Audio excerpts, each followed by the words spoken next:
welcome to a new series of Words of Wisdom.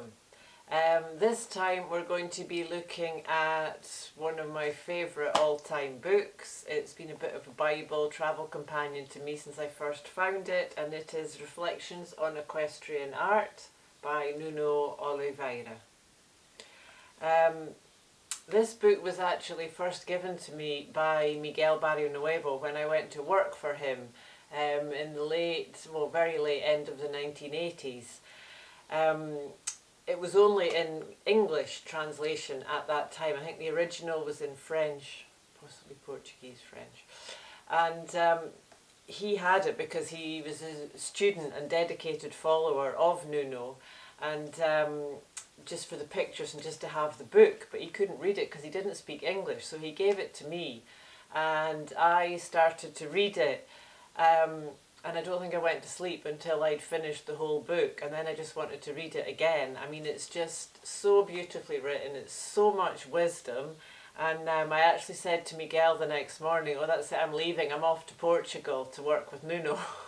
See if he'll give me a job. And he said, oh, well, you're 6 months too late, he just died of a heart attack. So that's a massive tragedy. He was only 64 years old, and he was a genius. You know, he's known as the last of the great masters, and he was an incredibly influential figure in the horse world. And it's just a shame that all modern day dressage is not based on his ideals. Yeah, I mean, it's just amazing, heartfelt stuff, and some of the stories and things Miguel used to tell and pass on about him. He was a real character. So yeah, we're going to be looking at this one. Like I say, it's so beautifully written. Mostly I'm just going to read out bits and maybe make the odd comment. Really, it's one of those books that you say everybody in the horse world, and definitely every dressage judge and rider, should have this book and commit it to memory. The other books I found from him are Classical Principles in the Art of Training Horses, which has part 2, and this one, Horses and Their Riders. This one, I think he was writing in Australia just before he died, and half of the book is then notes from students and lessons, which is also very interesting. And the other one that's highly, highly recommended is by Miquel Enriquet. I hope I'm pronouncing that right. Apologies if I'm not. But this guy was a student of Nuno for 30 years. And it's called 30 Years with the Master. And it's an amazing book. I've just dipped into it because I just discovered it now, doing a little bit of background research, ready for this Words of Wisdom series. I heard about it and just bought it, so I've only had time to dip in a little bit, but it's beautifully written and really illuminates Nuno's work beautifully.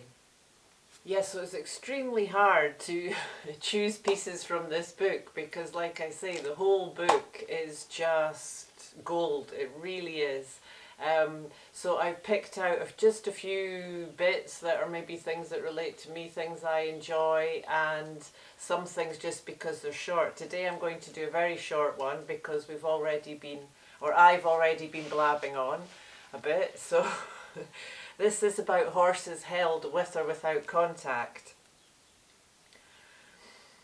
I regret very much that many riders are not acquainted with the idea that by allowing horses to move on a free rein and not in holding them in, that success may be obtained. Riders who hold their horses in are insignificant riders and will never advance. Riders who give their horses freedom are those who will taste the delicacies of equestrian art.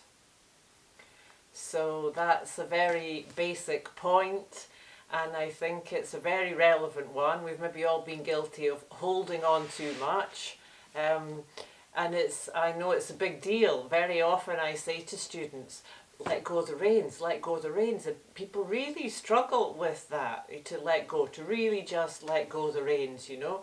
And the funny thing is, mostly when they actually do, the horse slows down and stops, you know. it's a very important thing to be able to let go. Let go of the reins and see what happens. You know, if your horse is listening to your body, he should just carry on what he's doing in a more stretched position, perhaps. You know, if he gallops off or falls flat on his nose when you let go of the reins, then you know your contact's way over the top. So, yes, on that thought, letting go, not as easy as it sounds. Very simple, but not so easy, and I think something we can all keep in mind and practice more in horsemanship as in life. So that's our first thought from Nuno for today. Thank you.